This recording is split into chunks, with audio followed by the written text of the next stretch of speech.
Okay. So first thing I'm really looking at overall is to make sure, starting out, that, I'm holding on to the club the right way. I have a tendency to have my top hand too much on top, trying to roll it up touch underneath. How's the audio? Hope you can hear okay. More underneath, trying to stand a little taller, a little more knee bend, get a little bit of a straighter back going so I can get that mid-back extended early. Head down.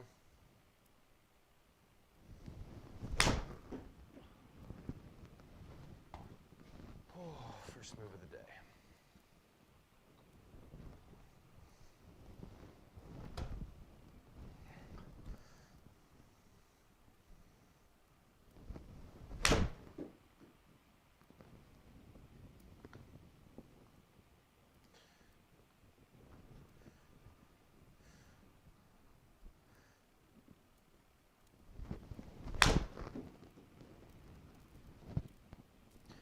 So my goals today, the ideas I'm going to be going with here is trying to make sure that I can get my upper body, my upper pivot, my rib cage expanding the right way, turning in the right plane.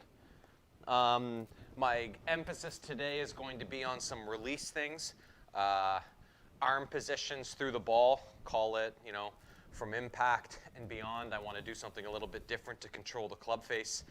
So I might see a couple balls fly out to the right, but I know when I hit it, it'll be all right or not all right. So grip a little underneath, right arm a little lower, extended with the mid-back, down with the neck. Feel like my neck's really tall. Feel like I really am stretching my neck out tall and up, and then bending it down. Lots of length in the back of the neck.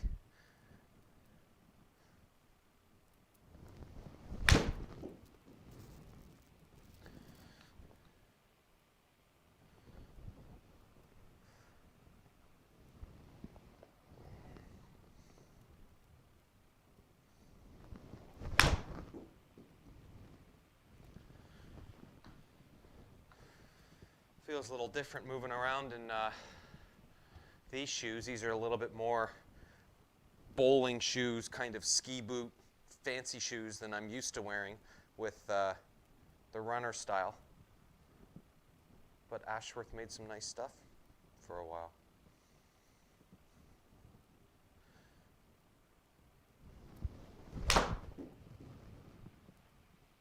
So all these balls have a little bit of a draw to them. Let's get a dot on here, measure some numbers up. There we go. So one dot in the middle of the face.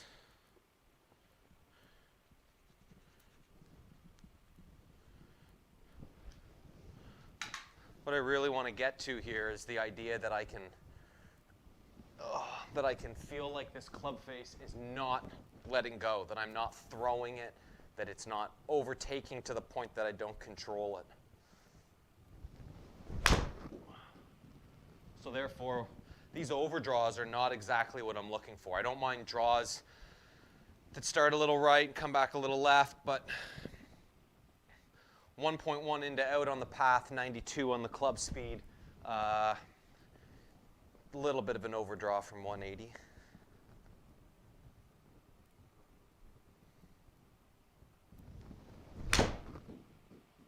Had a feeling down at the ball, a little more like I like that heavy, thumpy feeling. 131 ball speed. 4 into out's not too bad, but the fact that it was 4 into out and across the line's not really what I'm looking for. So I'm going to stand a touch closer. I always have a tendency to get too far and too bent at the hip, so more of a sit down, back straight, neck down. I really feel like I can get out of the way better. I turn and I clear and I rotate and all those fun words when I stand closer to the ball. 2 into out, 5 down.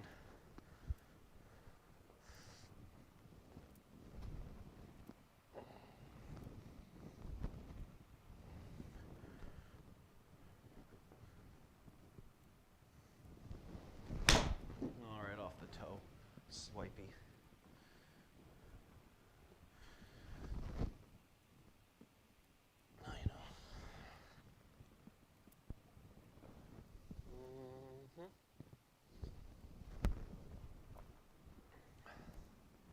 taller, more knee bend, stretching out the back of the neck, chin down. Crank it back.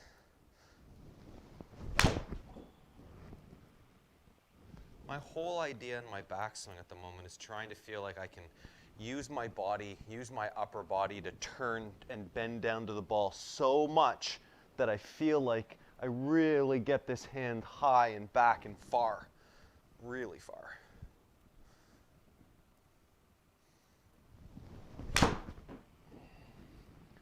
Still that overdraw. So I'm going to smooth the speed out from like 4 to 5. So smooth it out from, say, here to here. I'm going to increase the turn and see if we can get that club coming across the ball with a little bit more of a square face. Hey. Rightward spin, into out, ball cut to the right. So again, tall, stretch out the back, long neck, chin down though. Grip under a touch. We're cranking it back as far as it can go, as far as it can go.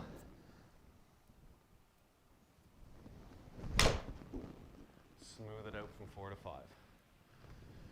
So these balls are starting 1.5 degrees to the right of where I'm aimed.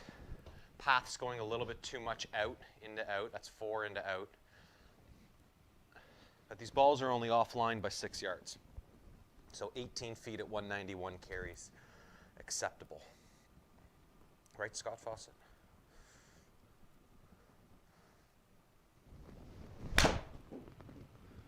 Getting closer to reaching this feeling, or this idea of being able to do it.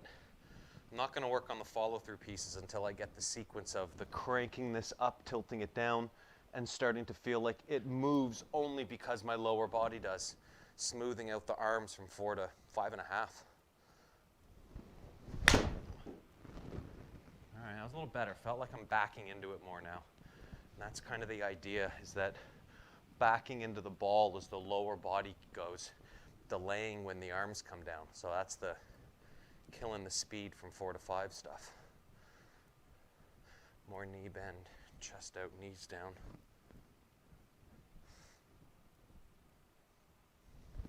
A lot more like the finish I'm looking for, but it's off the heel, all swipey. In.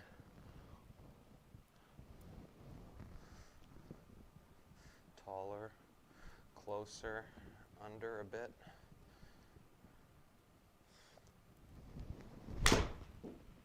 Getting closer, I'm getting that downswing feeling. Dragging the arms because they feel like they're getting longer. Longer. Lower body's going, upper body's trying to stay back.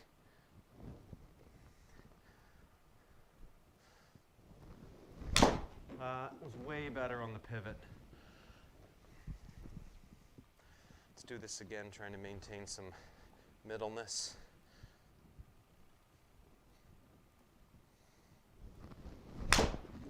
Closer. It's neat when the pivot gets to where I need it to. I don't have to worry about where the follow through is going with my arms. Kind of gets there for me. Closer. Chest out.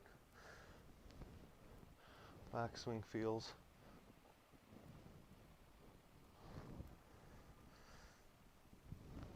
Getting closer. That club felt like it was 6 feet behind me at impact. Really cool. Let's do that again with a little bit more. Hello. That's the one where it just doesn't feel like pressure point 3 ever lets go. Always driving through. So that feeling gave me 4 degrees into out, 5 degrees down, 94 on the club speed, awesome smash factor. Ball started 1.5 degrees right with 255 left, which means that, well, 255 left is just enough to hit the target line. That's in terms of your side spin. And backspin was 4,800. So this is a 5-iron. So 4,800, pretty good backspin rate.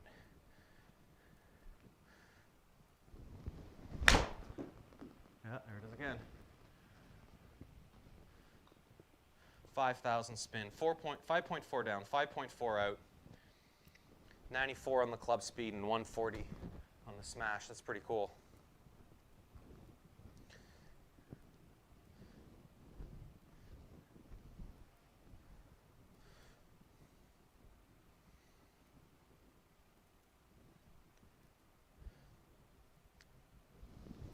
A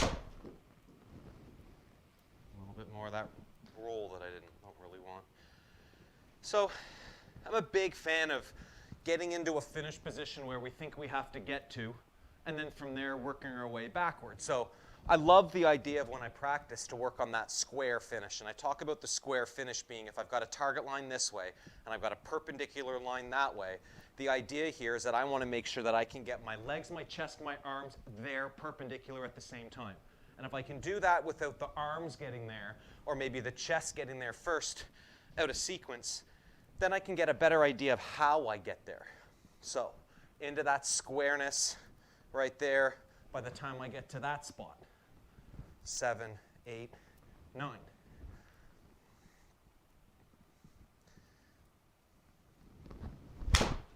And when I organize my body so that I can get there at the same time, it really delivers the arms and club in a different way. So it's kind of the first place I'm going to start. Here's that 5.5 down, 5.5 out again. Constant, similar numbers. A little closer, more knee bend, tall, long neck, bending down.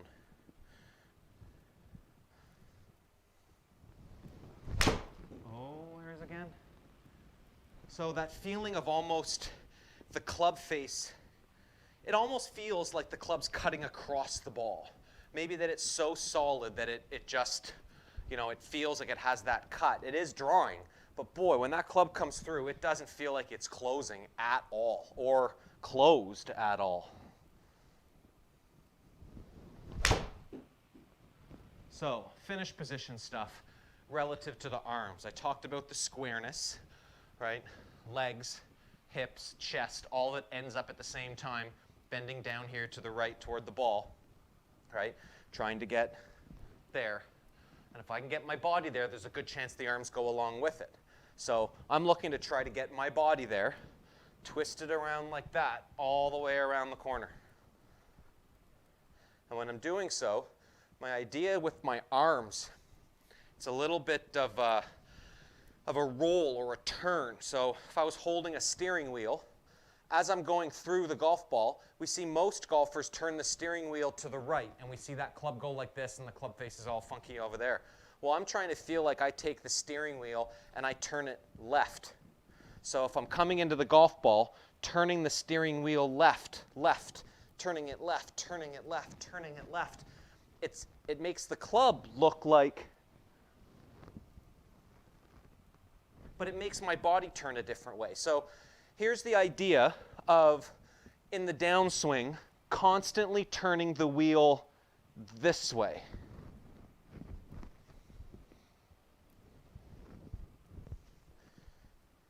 think I might have got my left and rights mixed up. Here, it's turning the wheel to the right, to the right, to the right, to the right, to the right.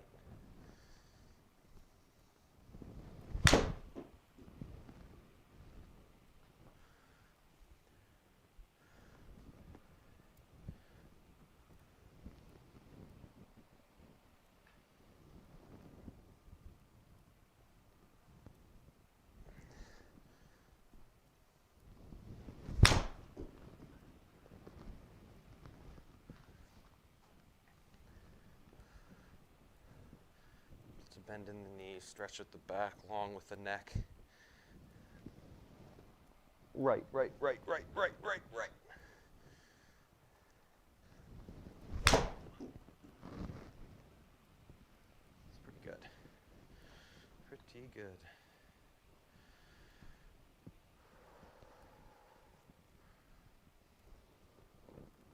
So to finish up this little 15-minute practice session, I'm trying to feel like my posture's solid, back stretched out a little more Adam Scott than Ben Hogan with my neck down. From there, really ensure that the rotation of things happens the right way. I'm trying to get the sensation that my rib cage is already winding up relative to my hips early. And then from there, when the hips continue, it helps me bring it back. But I've got a pretty good twist of my upper body relative to my hips. I'm trying to find that sequence early. So, twist. Keep the twist by turning the hips. Keep the twist by turning the hips. And now when the lower body goes, I've already got that twist of the rib cage to the pelvis area. So that sequence is always something that I'm looking for. I'm always trying to feel a twist and maintain that twist. And if I can do so with the feeling, again, of that right rear wheel turn, it kind of looks like this.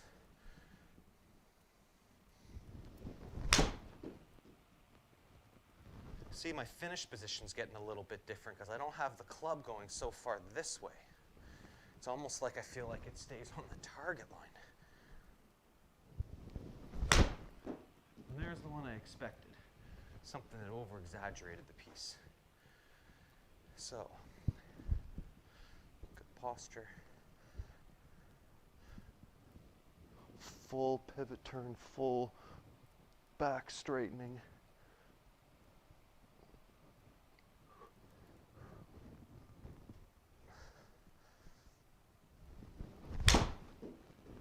One of the best feels of the day. Again, maintaining that trigger finger, third pressure point all the way through the shot. And I know that I'm getting off when my swing is more out than it is down. I want to try and keep the out to 3 and the down to 5 or 6. Oh, thin. One more. Let's see if we can get one. Oh, look at that target line. One more, see if we can get one to 200 carry.